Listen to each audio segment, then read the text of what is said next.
All right, so I'd like to do a few things today. One thing is, of course, we want to pick up our discussion on stochastic processes. We've started talking about discrete time stochastic processes, and I want to briefly talk about one important class of stochastic processes called martingales. And the thing is, you can do a lot of cool things with martingales. Unfortunately, we will not have time to do those cool things, but I think it's worth seeing at least one example of a stochastic process. As you will see, this notion is very closely related to the idea of conditional expectation. So all the things you did about conditional expectation will be used here. That's one thing I want to do. Then maybe at some point, I also want to make sure that before the semester ends, we spend some time talking about characteristic functions. So basically, okay, now just let me pause for a second. When you take a course in measure theory, characteristic functions and indicator functions are the same thing. In probability, characteristic functions are something else altogether. Characteristic function is used for what you might call a Fourier transform. Okay, and anyway, characteristic functions in this sense, namely Fourier transforms, are used to prove limit theorems in probability, like the central limit theorem. So I want to make sure we at least spend a little time talking about characteristic functions. That's the second thing I want to do. The third thing I want to do is we should probably just also think about when and how we'd like to do the assessment next week. So I believe I took a very brief look at the calendar, and it seems that 30th November is a holiday, and the assessment week goes from 1st to 7th. So we should talk very soon about when we'll be having assessment number 3 for this course. I do plan to also give one more homework assignment. I'm going to try and keep the number of problems limited to about 5 or something. Okay, so that is coming. In terms of the homeworks, I've started grading them, and I think I'm going to try and keep a roughly uniform weightage. I'm going to probably try and have each homework assignment out of 10. So that means I will not be grading all the problems. Does anybody have any objection with that? Anyone? For the second and third assignment, it may not matter because there are only about 5 problems. So the first assignment has several problems, and I will just be grading about 5 of them. The point is I want to try and keep the marks for each assignment at about 10. I forget now what percentage the homeworks are of the grade. But anyway, I think that keeping all the homeworks roughly uniform seems reasonable. All right. Any other questions with the course or any details about it before we start? So syllabus of end assessment? It'll be the whole syllabus. Guys, thank you for bringing that up. The final, there's no final, but yes, the syllabus for assessment 3 is the whole syllabus. Yes, everything. All right, so then let's There will be a viva for the third assessment? Yes, definitely. There'll be a viva. Yeah. And last time we went for at least 20 minutes, right? And I remember I took detailed notes. I could ask everybody about 15, 20 questions, and I want to at least do that much because it has to be a thorough. The thing is, I have been putting more emphasis on viva rather than homework because I think in viva it's sometimes a little easier to assess. Also, this is a small class, and given that it's a small class, we can also take some more time. So I may, I forget how long the viva went last time. Was it half an hour, 45 minutes? I'm not sure. Does anyone remember? I think I had said 40 minutes, right? Yes, sir. Yeah, so I think I would want to take the same amount of time because I want to make sure that I give you enough questions to judge how well you've understood it. Also, it's important that if I ask you 2-3 questions and you don't know the answer, maybe you know the answer to many other things, right? So I should have enough of a chance to ask you enough questions so that we get a realistic picture both for your sake and my sake as to how much you have actually learned, right? Because if I'm just asking 1 or 2 questions, then you may not know that, right? So then that's not fair to you. So I will still be doing the somewhat time-consuming viva of 40 minutes at least.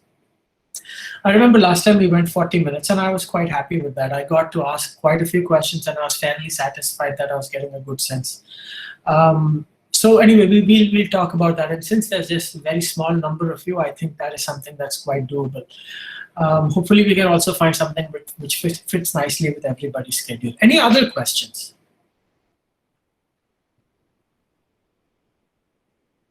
All right, so let's get started. Let me go ahead and turn off the camera. And let me go ahead and share my tablet screen, movie recording. All right, so what we did is last time,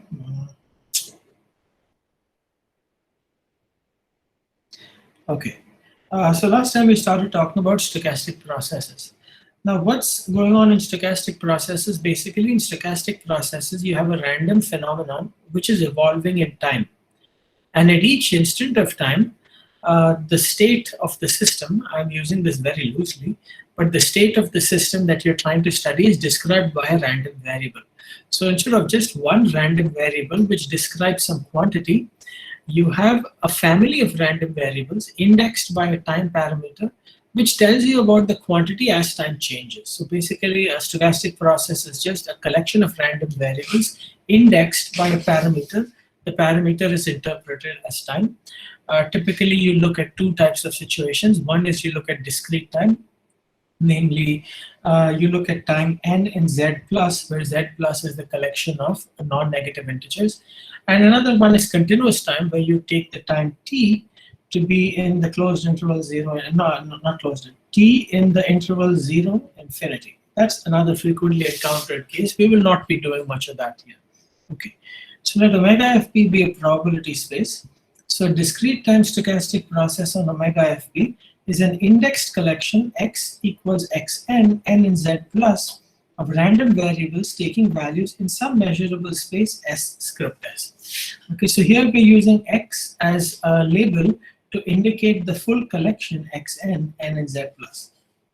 Okay, n is interpreted as time, we mentioned that. And the sequence Xn, n greater than or equal to 0 describes the time evolution of some random phenomenon. Again, we'll be focusing on the case where our random variables are real value. And of course, in that case, the sigma algebra is going to be the Borel sigma algebra. Now, an important object that comes up in talking about stochastic processes is the notion of filtration. You have already run into sigma algebras describing information. What's going on in filtration is rather than having just one sigma algebra which describes information, you have a family of sigma algebras describing information, and this family of sigma algebras is also indexed by time. Okay, so rather than just having one sigma algebra which gives you the information, you have for every instant of time, you have a sigma algebra which tells you what information is available to an observer at that time. And of course, we are making the assumption that the observer is not forgetting anything, so the information keeps increasing. So let omega fp be a probability space. The technical term we want to introduce is filtration. So what is a filtration? A filtration is an increasing family Fn, n greater than or equal to 0, of sub-sigma algebras of F. So what does that mean? That means first, I've written this in this order, but I'll read it in this order. First, for every n greater than or equal to 0, Fn is a sigma algebra. Okay. Then it says sub-sigma algebra of F. Okay, so for every n greater than or equal to 0, Fn is a subset of F. And then it also says increasing. Well, increasing with respect to set inclusion. So for every n greater than or equal to 0, Fn is a subset of Fn plus 1. Okay, so filtration represents accumulation of information as time increases. Interpret Fn as info available to an observer at time n. Now at this point you may ask the question, what do I mean by saying Fn is the information available to an observer at time n? One way to answer that question is the following. For any event A in Fn, the observer knows at time n whether or not the event has occurred. So if you ask the observer at time n about a set A in Fn and you ask them, did the event A occur, they can tell you yes or no. They will not tell you, I do not have adequate information to answer that question.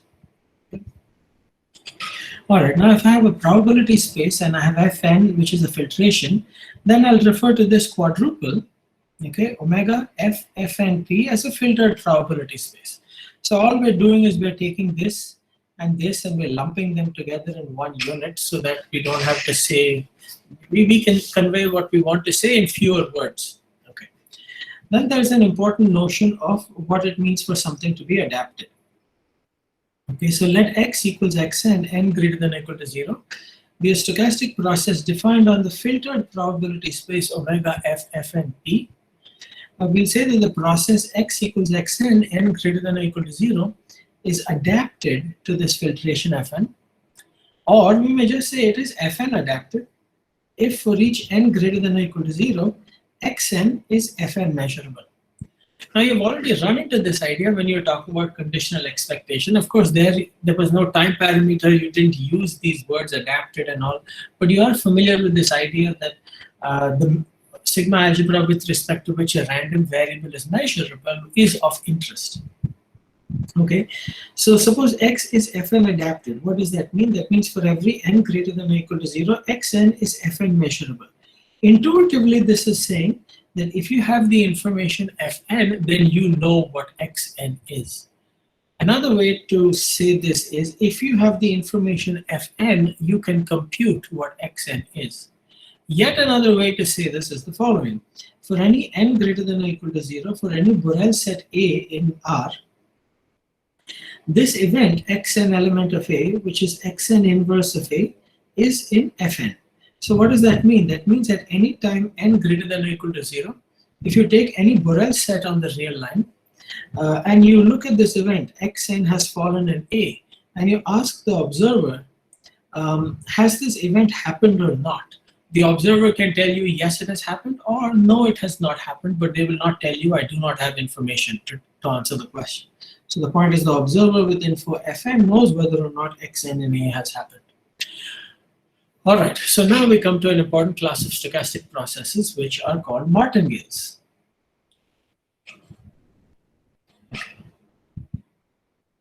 So definition, let omega f fn, I'm not going to write n greater than or equal to 0 every time. You know that it's n greater than or equal to 0. Be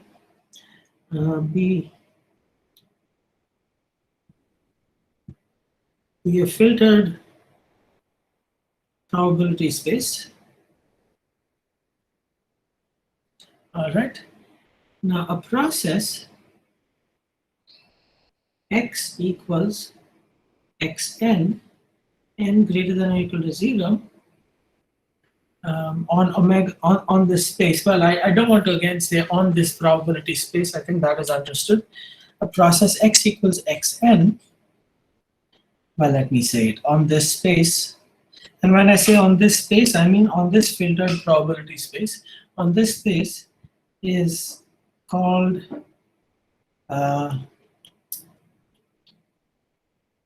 martingale relative to fn. Okay, let me just note here relative to fn. We may also say with respect to fn. Okay, so the two things mean the same thing. With respect to or relative to means the same thing. Sometimes, as you can see here, I've put these brackets, and other times I may not put the brackets, but hopefully that will not cause any confusion. Okay, it's called a martingale relative to fn, or an fn martingale.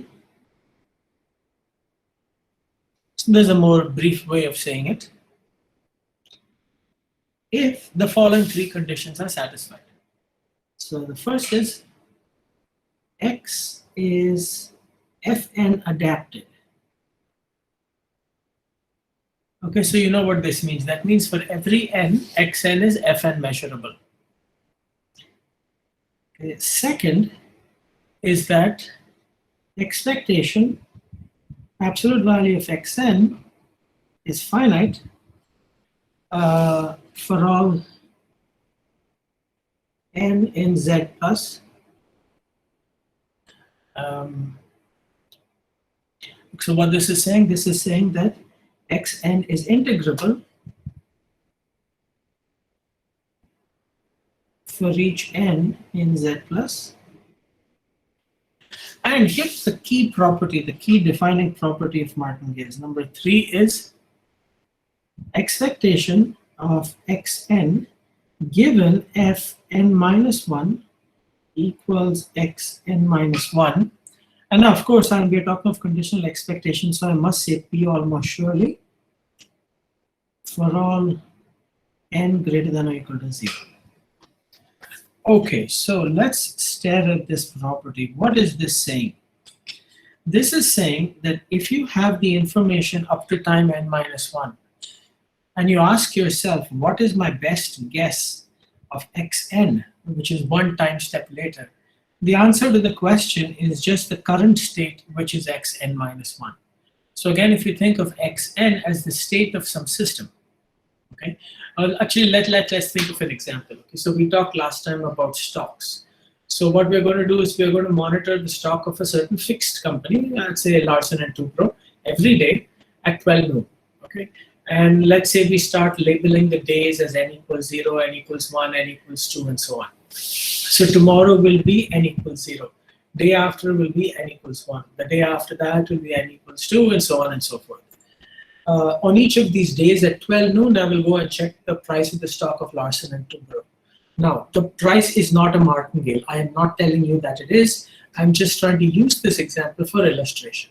If hypothetically, so if now you said let xn be the price of the Larsen & Toubro, so 1 unit of Larsen & Toubro stock at time n. If this process were a martingale, what that means is that if you have been watching the stocks for the first 5 days, your best guess of what the stock value is going to be on the 6th day is simply the stock value on the 5th day. That's basically what it's saying. So it is saying that if you have been watching the stock for n minus 1 days, your best guess of what the stock price is going to be on the nth day is simply xn minus 1. Okay. All right. So that is the third property. So this third one. This is the key thing that makes something a martingale. Now, of course, you can see where some of this is coming from. We do want x to be adapted. You can see why the second one is there. The second one is there is because if you don't have integrability, you cannot even take conditional expectations, right? So how will you take conditional expectations if you don't have integrability? You have to have, that's why number 2 is there. Okay, so this is martingale, and then there are a couple of other related quantities called sub-martingale and super-martingale. So let's state what they are. Right, so the process x equals xn, n greater than or equal to 0, is called, and again, so no, as you can note here, I had 2 expressions, right? In order to be brief, I'm only going to write the second variant, okay? So again, you should, there are 2 ways to say what I'm about to say in orange, okay? So it's called an Fn sub-martingale. I'm not writing this out, but another way to say that would be this is called a sub-martingale relative to Fn, or a sub-martingale with respect to Fn. If 1 and 2 hold, 1, 2 hold, and 3 prime below holds. Okay, so what I'm doing here is I'm replacing 3 by 3 prime, and what is 3 prime?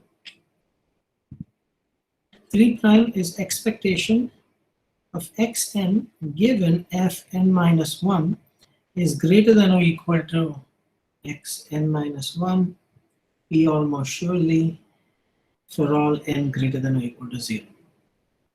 Okay, so to get a sub-martingale, what you do is you still insist on this first requirement of adaptedness. You still insist on the second requirement of integrability, but you relax this third requirement of saying that this conditional expectation must equal this guy. Rather, you insist that the conditional expectation must be greater than or equal to the guy on the right side.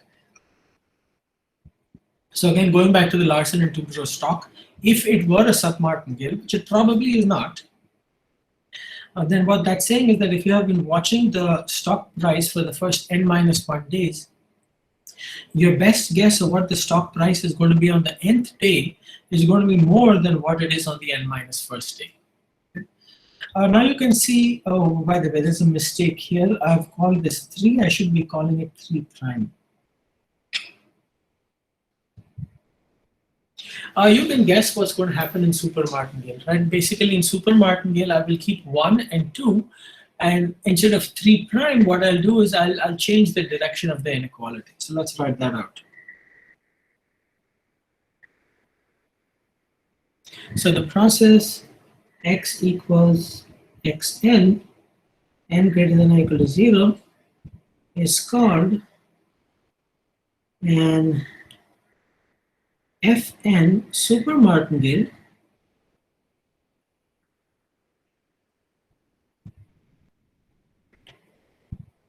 if 1, 2 hold and 3 double prime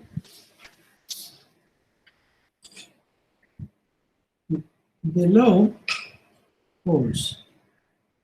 And what is 3 double prime? As you can expect, what I'll do is I'll change the inequality in 3 prime.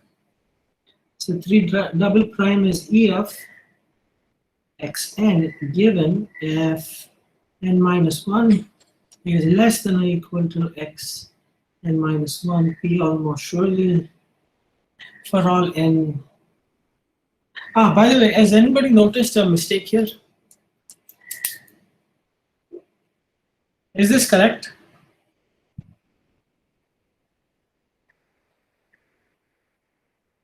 Anybody? Should I start n at 0?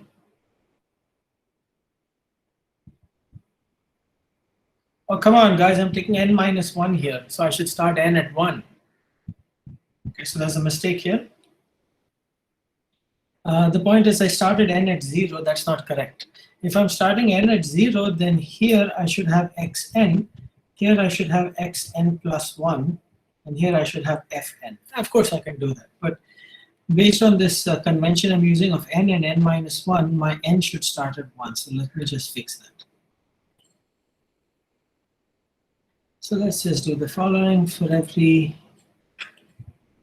all n in n, so for all natural numbers n, for all n in n, and here for all n in n. Okay, so now we've defined what we mean by a martingale, a submartingale, and a super martingale. So now I'm going to give you, okay, so this is characteristic functions. Where am I?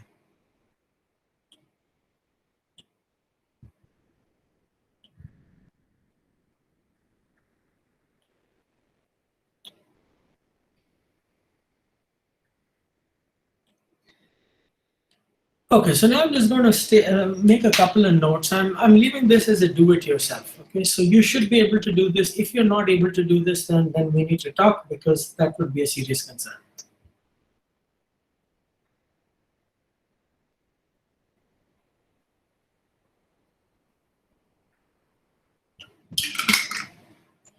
Actually, I'm going to state a note, and I'm going to list 3 points. The first 2 I will leave it to you to verify, and the third one we'll actually do.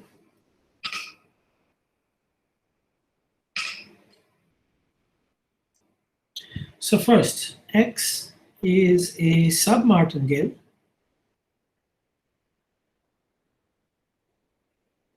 if and only if minus X is a supermartingale.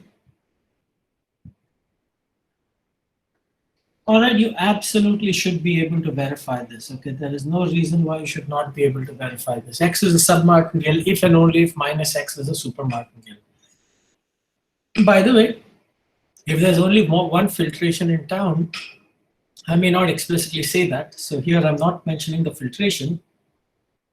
The understanding is that the filtration has been specified and I don't need to specify it again. Second, X is a martingale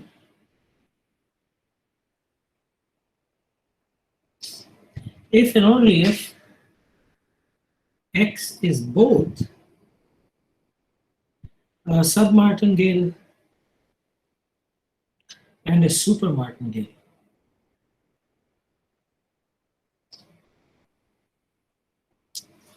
Again, I'll leave it to you to check this. It's very straightforward. third thing is the following.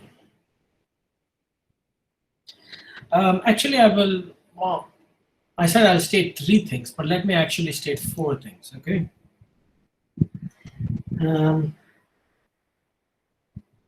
For any n in N,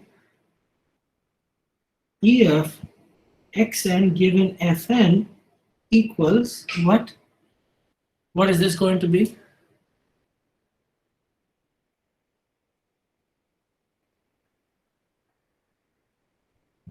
This is just going to be xn, right?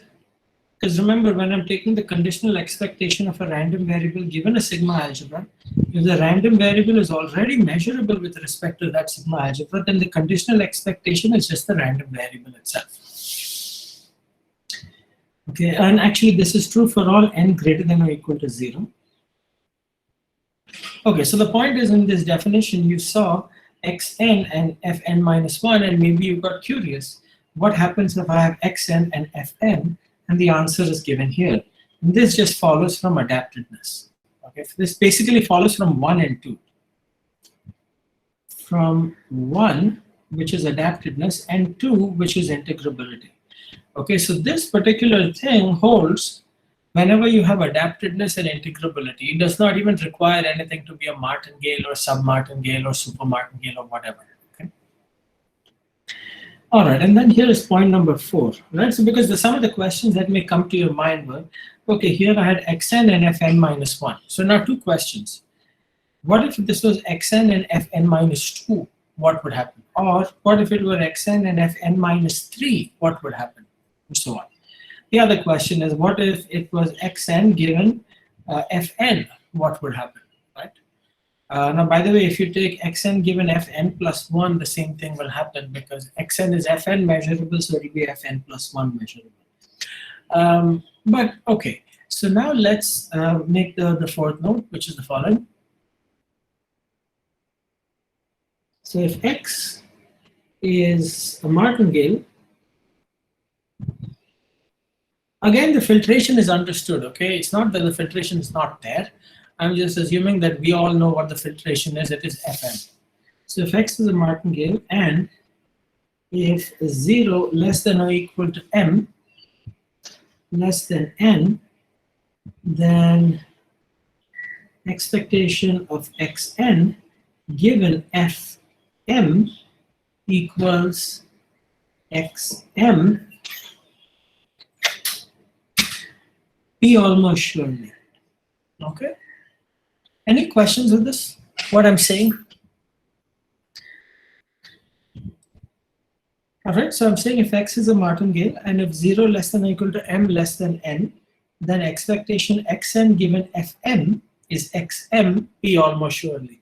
Now, by the way, you already know this. So, you already know this.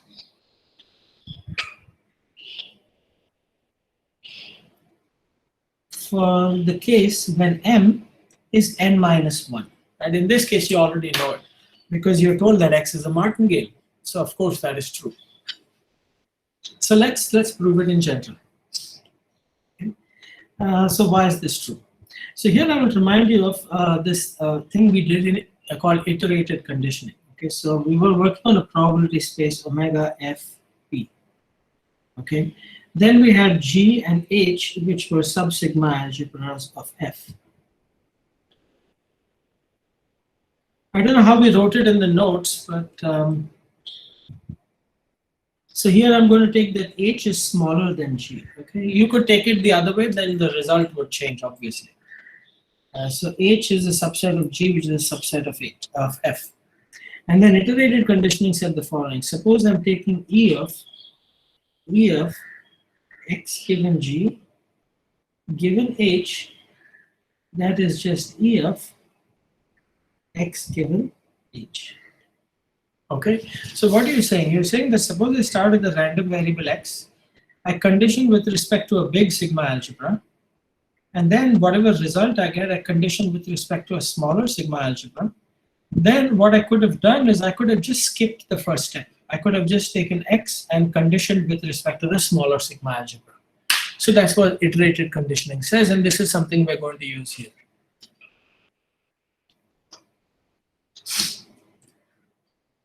Right? All right, so the way you'll see this is as follows. So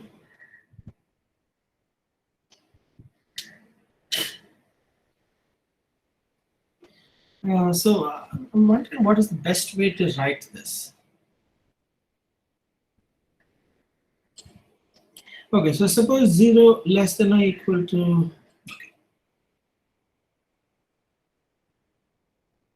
suppose n greater than 0, okay? So the thing is, you can probably sit down and beautify this proof, okay? You can sit down and make it pretty and efficient and all that. I don't want to do that because I think once you see 2-3 lines of it, you will see what the idea is, and then you can beautify it if you like. So basically what I want to show, suppose n greater than 0, I want to show that if 0 less than or equal to m less than n, then E of xn given fm is xm P almost surely. This is what I want to show, right? So let's consider various cases. Okay, so suppose m is n minus 1. Right, in this case we're already done. Right? This just follows from the definition of Martingale. So now suppose m is n minus 2. Okay. So now what you're going to do, you're going to look at E of xn given fm, and then you'll say that m is n minus 2. So you're going to get E of xn given f n minus 2.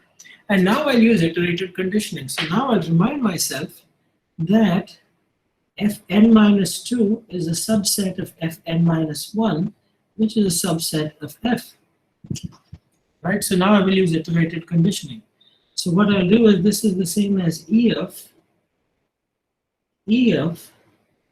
xn given fn minus 1 given fn minus 2.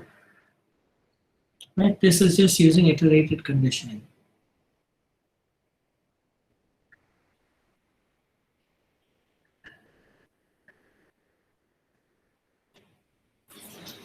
But now, what do I know in iterated conditioning? In iterated conditioning, I know that if I take a random variable condition with respect to a sigma algebra, and then I take the result and I condition with respect to a smaller sigma algebra, then I could have just skipped the first step and I could have just directly conditioned the random variable with respect to the smaller sigma algebra. So by iterated conditioning, this is going to be E of x given f n minus 2, and again this is exactly what we wanted to show. Okay. And now suppose m is n minus 3. Right, so now we already know E of xn given f n, well, in this case what you will do is the following. You will take, okay, let me just write this. So I already know E of xn given fn minus 2 is x n minus, oh, okay, I haven't finished this, right? By the way, sorry. I've not finished this here.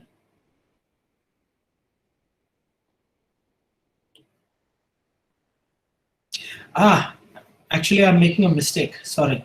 The idea, my bad. 1 second. I'm bungling something up here. Just hold on. Right. So actually, here's what I want to do now.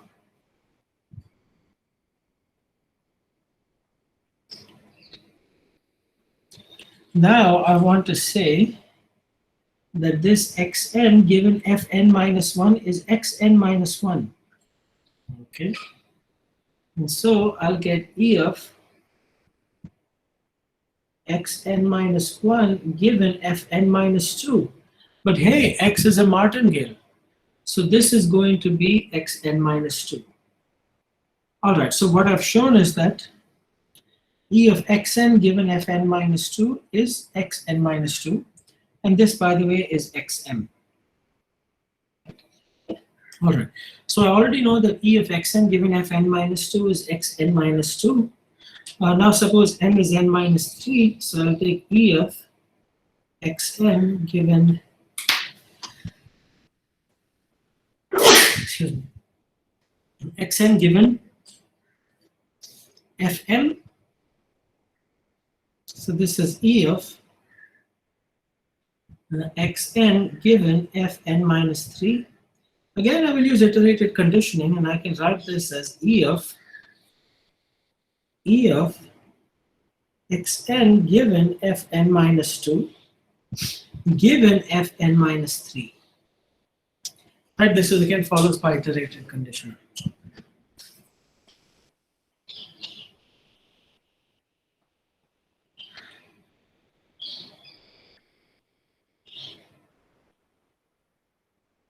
And that follows by iterated conditioning. And then again, I will say that this quantity, I already know what this is. This is xn minus 2. Right, so this is E of xn minus 2 given fn minus 3. And now you know that this is, of course, going to be xn minus 3 because x is a martingale. And of course, this is the same as xm. Okay, so you see how the idea goes. I'm not going to go any further. You can sit down and beautify this proof and convince yourself that this is true. Okay, so basically what you're saying is that let me just introduce some language. This is just so that I can say this in words. If I think of m as being present and I think of n as being future, what this is saying, given all the information up to the present, the best guess of x at some point in the future is simply its present value. Okay? In the definition, we stated it where in a way where the present time was n minus 1 and the future time was n. So the time difference between present and future was 1. But what we're seeing here is it doesn't matter. The time difference between present and future can be anything. Martingale means given all the information up to the present, the best guess of the future is simply the present value.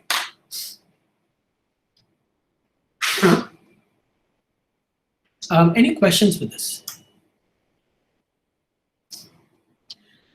All right, so now what we should do is we should look at some examples, certainly. So let me start by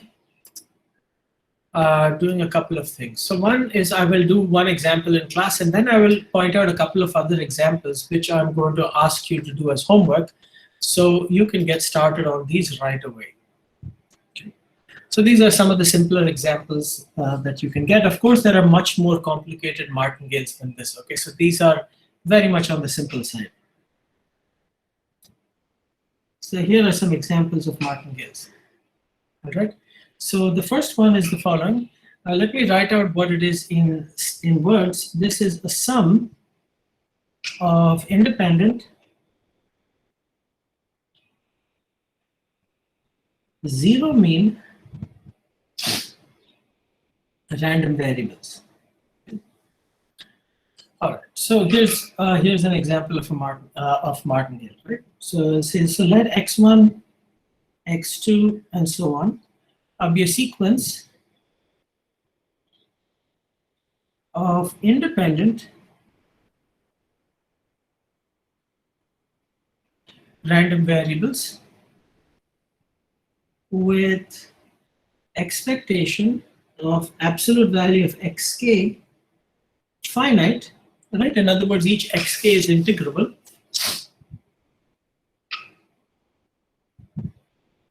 Right, so if I take each xk and I take its absolute value and I take the expectation, I get something finite.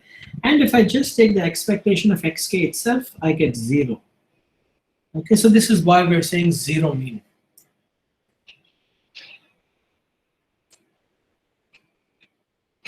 By the way, there's a mistake here. I wrote k greater than or equal to 0. I should write k greater than or equal to 1. Okay, so we still don't have the martingale. Now I'm going to introduce the process that's going to be the martingale. X is not going to be the martingale. The process S that I'm about to introduce will be the martingale. So what we'll do now is we'll say define a process Sn, n greater than or equal to 0, and the filtration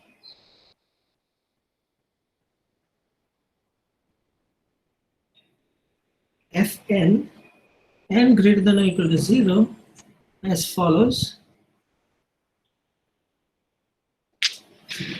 All right, so I'll take S0 equals 0 by definition, okay? And then I'll take Sn to be the sum I going from 1 to n xi, and this is for each n greater than or equal to 1. Okay, so I've defined my process. Now I still need to define my filtration. So here's what I'm going to do. I'm going to take the filtration F0 to be the absolute smallest filtration I can have. And you know that the absolute smallest filtration you can have is just the filtration containing the empty set and omega. And then I'll take Fn to be sigma of x1, x2, dot, dot, dot, up to xn. All right, now I claim that Sn is Fn adapted. Okay, so why should that be true? Right, so if I take, let me start with the following. So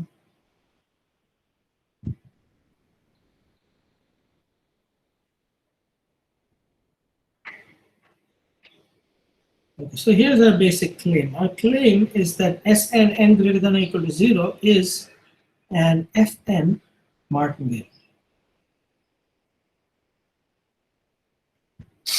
Okay, so let's check this. So let's first check adaptedness.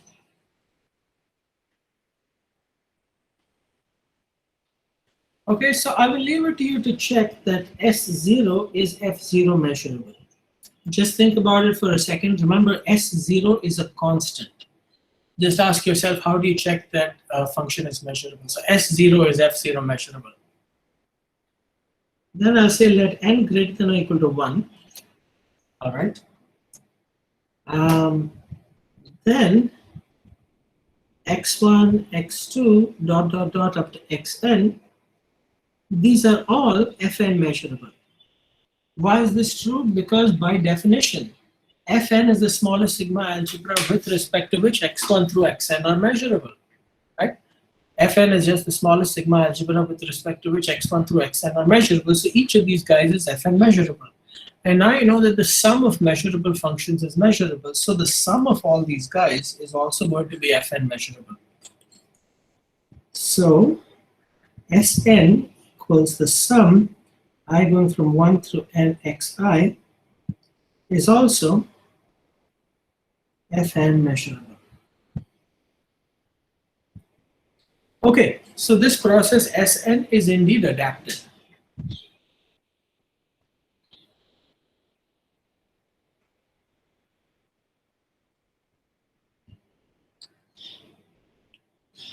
Okay, the next thing we need to show is we need to show the integrability property.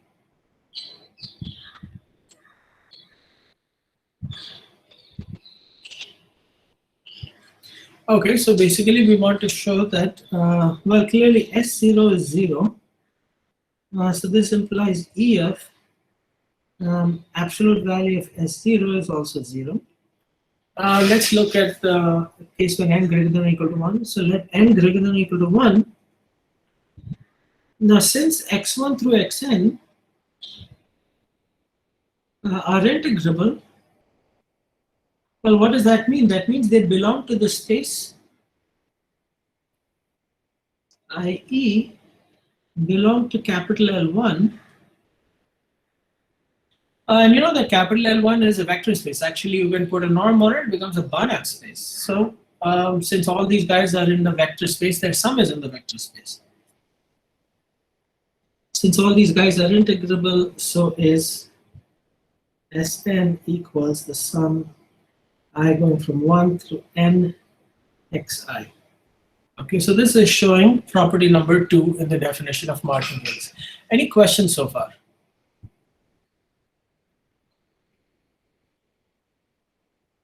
All right, so now let's look at property 3. So this is actually the property that is characteristic of what makes something a martingale, which is that you want to check that Sn given Fn minus 1 is Sn minus 1. So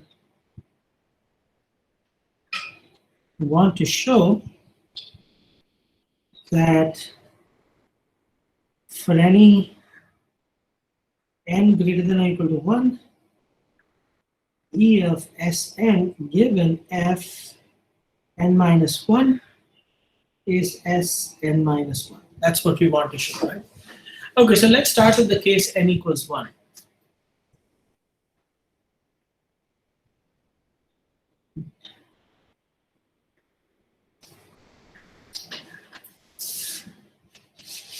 Okay, so now I'll have E of S1 given F0. So this is going to be E of S1 given the sigma algebra just containing the empty set and omega. Now, this will be one of the homework problems. I will ask you to show that if I take the let xp in L1 of omega fp, let G be this very, very trivial sigma algebra, the empty set omega. Show that E of x given G is simply E of x. Okay, so basically what you can do, and I'm giving you a hint here, and you're very welcome, is you should be telling yourself that this guy has to be G measurable. But now G is a very, very small sigma algebra. The only things which are G measurable are constants. So E of x given G has to be a constant. Now the only question is, what constant does it have to be? And here you use the second defining property of conditional expectation to convince yourself that it cannot be any constant. It has to be this particular constant. Okay, so that's the idea in a nutshell. I'll leave it to you to fill in the details. Let me just write homework so that even if I, even before I get this problem to you nicely LaTeX and all that, you can get started on it. So again, the idea you should be thinking is E of x given G has to be G measurable. That's a given. But G is a very small sigma algebra. So now you convince yourself that the only random variables which are G measurable are constants.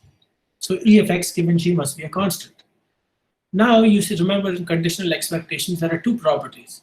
The first one tells you that this thing should be G measurable. The second one tells you that upon integration something should happen. And then you'll realize that this constant cannot be arbitrary. It has to be this number and nothing else. Okay.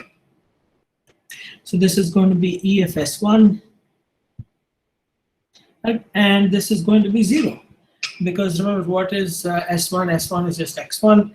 But wait, 0 is S0. So E of S1 given F0 is indeed S0.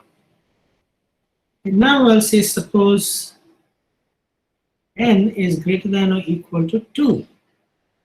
Right, so now I'll take E of Sn given Fn minus 1.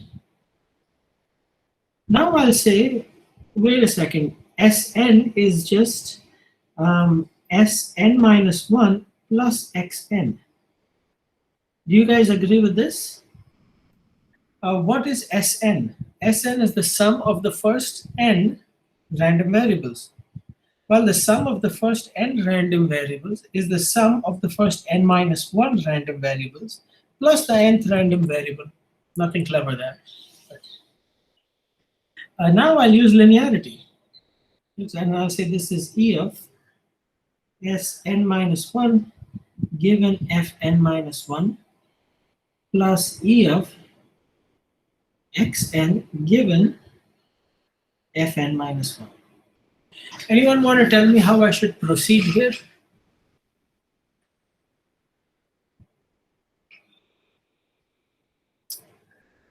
What is this going to be?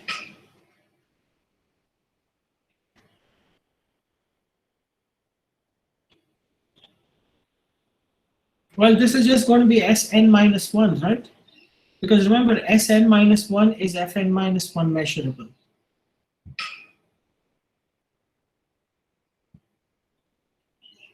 right? So you know that if I have a random variable which is measurable with respect to a sigma algebra and I calculate the conditional expectations, I will just get the random variable once again. Okay, so this is since Sn minus 1 is Fn minus 1 measurable. And what is this guy going to be? Well, here you will remember that, okay, Fn minus 1 is the sigma algebra generated by x1 through xn minus 1. So this is going to be E of xn. Here's why. Right? Remember, the xn's are all independent. Since I don't want to say xn's, so let me say xi's are independent. Xn is independent of the sigma algebra generated by x1 dot dot dot through xn minus 1. Basically, if I take, I could take any x's in here so long as I don't take xn, xn is going to be independent of this. But what is this object? This object is just Fn minus 1. And now you remind yourself of a certain property about conditional expectations. That if the random variable is independent of the sigma algebra, then the conditional expectation is nothing but the expectation. All right, so now what you get? What do you get? So you get EF Sn given Fn minus 1 equals Sn minus 1 plus E of xn. But remember, we are talking of zero mean random variables. Right, so this is going to be 0. This is just by assumption. Okay, so we have indeed shown that E of Sn given Fn minus 1 is Sn minus 1, and so yes, our process is indeed a martingale. Okay. Okay, so what I'm also going to be doing is I'm going to be, on the homework, I'm going to be giving you an example where I look at a product of non-negative independent random variables of mean 1, and I will ask you to show that that is also a martingale. All right, so it's 3:59 p.m. Does anyone have any questions?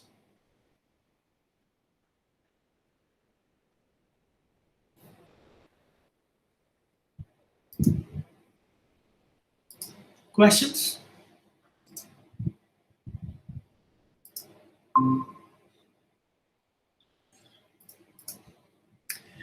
All right, so have you guys finalized when your other assessments are going to be? Do you know?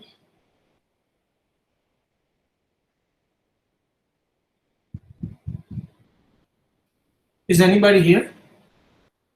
Yes, sir. Okay, so have you discussed in other classes when those assessments are going to be? No, sir. No? Okay. All right, so anyway, let me just go ahead and stop recording here.